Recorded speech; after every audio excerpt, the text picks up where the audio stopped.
बेलुका खाएको खाजा उतार्नु छ रे थाहा छैन अनि यहाँ नानीहरू पनि एकदम इन्जोय गरिरहेको समय शनिबारलाई सदबाइक गरिरहेछ है यो नानीहरू कहाँबाट आएको थाहा छैन निर्माणाधीन यो 64 बिघामा चाहिँ मन्दिर पनि बनिरहेको अवस्था रहेछ उहाँहरू चाहिँ हाम्रो टोलीहरू तरिकाको होइन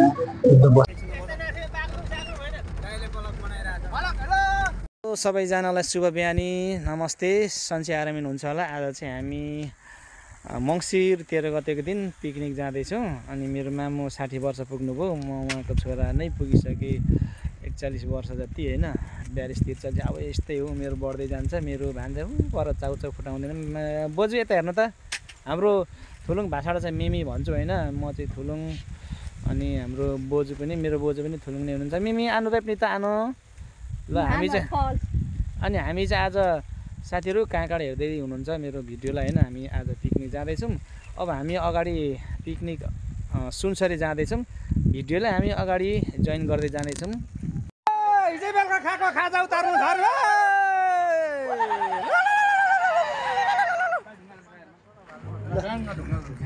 हामी एकदम बिहानको पारिलो घाममा चाहिँ यो महालक्ष्मी बेलुका नगरपालिका यातायातमा चाहिँ हामी गइरहेछौँ आज शनिबारको दिन होइन त मामा केही भन्दैन न समथिङ केही जाओस् न समथिङ केही जाओस् न अरू टेम्पोसँग चाहिँ हजुर घरमै बसेर खाने मात्रै चलन छ होइन हजुर टेम्पोसँग चाहिँ एकदम परिवारलाई हजुर सबै घुमफिर होइन त मामा एकदम रमाइलो छ वर्षमा एकचोटि है एकदम खुस हुनुहुन्छ नि होइन ह्याप्पी होइन यो बसमा चाहिँ आज ह्याप्पी तरिकाले हामी चाहिँ गइरहेछौँ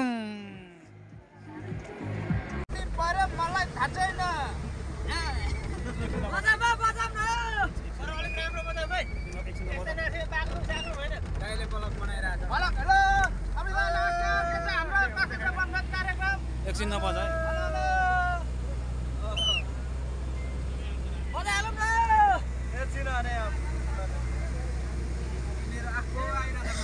साथीहरू हामी त पिकनिक जाँदैछौँ शनिबार भएकोले गर्दा म्याक्सिमम स्कुलको गाडीहरू चाहिँ देखिएको छ यहाँनिर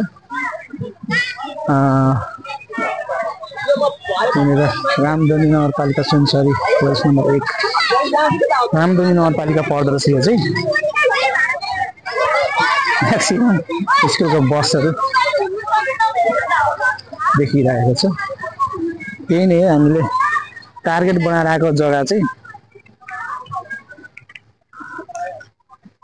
होइन यसलाई युज गर्न सक्छौँ बनाएको मतलब यहाँबाट अब कति पैसा लाग्ने त्यो चाहिँ जानकारी छैन अब यहाँबाट चाहिँ यो यसलाई चाहिँ यो तारलाई चाहिँ टाढीपट्टि अलिकति एक्स्ट्रा बनाउनु खोजेको रहेछ झन्डा पारी देखिँदैछ यो अलिकति क्यामेराले क्याच गर्न सकेन होला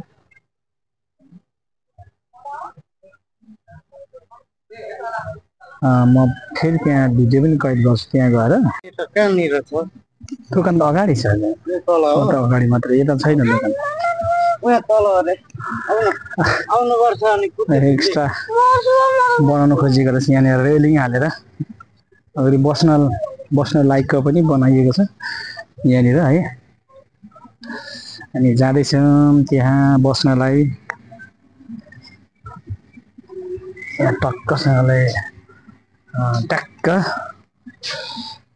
क्रस बनाएर चाहिँ बनाइएको रहेछ यहाँनिर रमाइलो छ पानी छ यता तलतिर चाहिँ होइन मुनि चाहिँ यसलाई चाहिँ छेकेर बनाइरहेको छ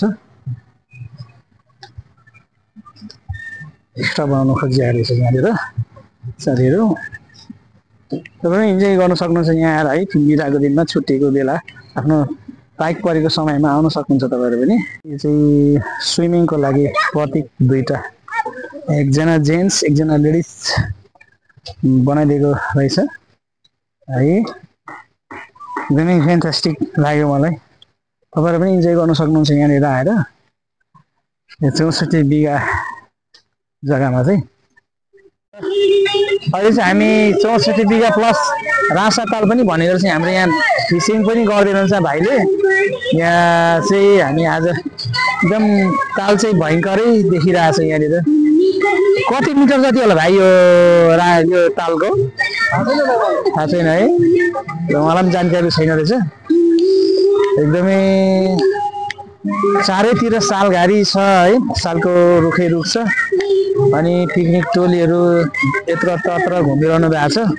रमाइलो फोटो खिच्ने फोटो सेसन पनि भइरहेछ। आज शनिबारको दिन एकदमै मनमोहक तरिकाले चाहिँ। अनि यता मास्तिर अलिकति रेलिङ जस्तो सिँढी भर्याङ के भन्ने, यता फेरि अलिकति हल्का यहाँनिर चाहिँ कमलको फुल पोखरी पनि हल्का देखिँदो रहेछ। यता मास्तिर बच्चाहरू खेल्नलाई पिङ पनि रहेछ।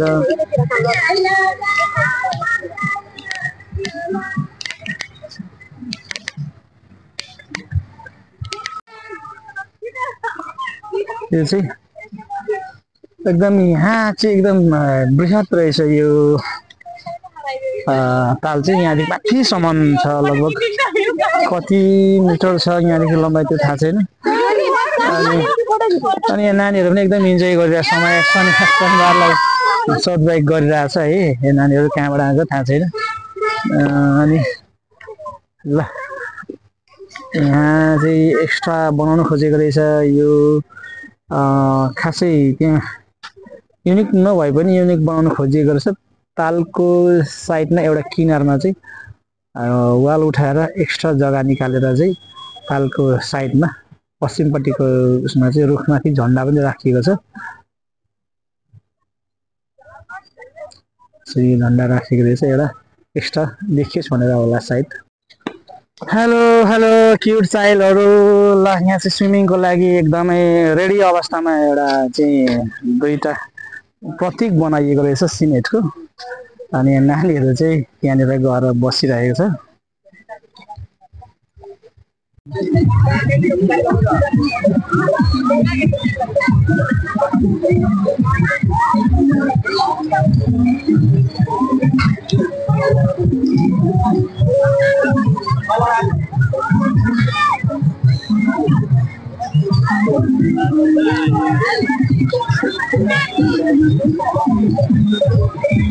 उहाँहरू चाहिँ हाम्रो टोलीहरू खोर्सानी, प्याज, लसुन, काँक्रा इत्यादि सबैजना आमाहरूले चाहिँ केलाउँदै हुनुहुन्छ, दिदीहरूले केलाउँदै हुनुहुन्छ, आन्टीहरूले केलाउँदै हुनुहुन्छ।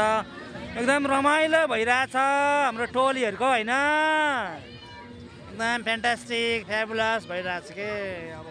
अब हुन्छ हुनै बाँकी छ। बुद्धको मूर्ति पनि बनाइएको रहेछ एकदम शान्त तरिकाको होइन। बुद्ध बसिरहनु भएको छ यहाँनिर पिकनिक रिसोर्टभित्र। एउटा आस्था होइन, भगवानको आस्था अपार छ।